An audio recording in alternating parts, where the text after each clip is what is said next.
friends, welcome back to Physical Friends kolangal YouTube channel. அட ஏசு கிறிஸ்துவின் சமாதானம் உங்கள் இல்லங்களில் தங்கட்டும். ஃப்ரெண்ட்ஸ், இன்னைக்கு நம்ம வீடியோல என்ன பார்க்க போறோம் அப்படின்னா 9 புள்ளியில 2 அழகான கோலங்கள் பார்க்க போறோம்.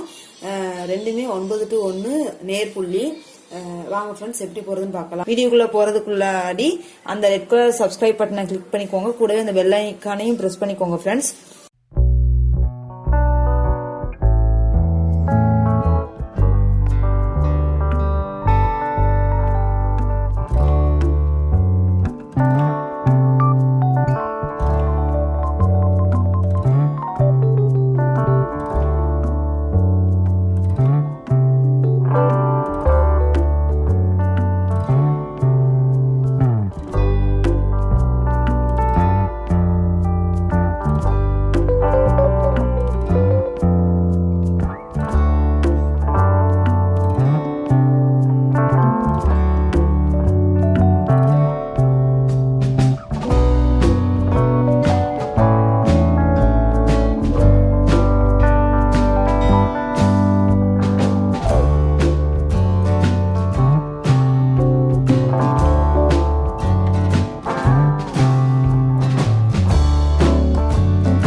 எப்படி போடுறதுன்னு பார்க்கலாம்.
ஃப்ரெண்ட்ஸ், ரெண்டாவது கோலம் உங்கள் வீட்டு வாசலில் போட்டிங்கன்னா ரொம்ப அழகாக இருக்கும். ஃப்ரெண்ட்ஸ், 2 அழகான 9-1 நேர்புள்ளி கோலங்கள் உங்கள் வீட்டு வாசலில் போட்டு பாருங்கள். போட்டு பார்த்துட்டு மறக்காமல் உங்கள் கமெண்ட்ஸை எனக்கு சொல்லுங்கள் ஃப்ரெண்ட்ஸ். மறக்காமல் என்னோட இந்த கோலம் லிங்கை நீங்கள் ஷேர் பண்ணுங்கள் ஃப்ரெண்ட்ஸ். ஃப்ரான்சிஸ் கோலங்கள் யூடியூப் சேனலை சப்ஸ்கிரைப் பண்ணுங்கள் ஃப்ரெண்ட்ஸ். குக்கிங்கை பற்றி என்னோட வீடியோஸ் ஏதாவது நீங்கள் பார்த்து என்ஜாய் பண்ணுவோம். என்னோட குக்கிங் சேனல் ஜகவாசலம் யூடியூப் சேனலில் சப்ஸ்கிரைப் பண்ணி பார்த்து என்ஜாய் பண்ணுங்கள் ஃப்ரெண்ட்ஸ். உங்களை நெக்ஸ்ட் வீடியோவில் மீட் பண்ணுறேன். பாய் அண்ட் டேக் கேர் ஃப்ரெண்ட்ஸ்.